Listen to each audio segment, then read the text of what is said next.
Create formulas in Excel and use built-in functions to perform calculations and solve problems. Select a cell. Type the equal sign.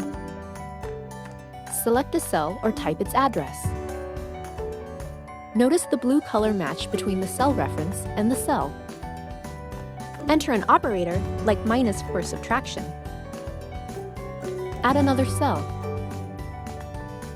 Notice the red color match between the cell reference and the cell. Excel is helping you confirm your cell selection. Press Enter and the result appears. You can see your formula in the formula bar. Also, functions help you save time when creating formulas. Select a cell. Type equals and then a function, like sum. Type an opening parenthesis. Select a range of cells. Don't forget the closing parenthesis. Press Enter to get your result. Need more help with formulas? Select File, New, and choose the Formula Tutorial template. Nice!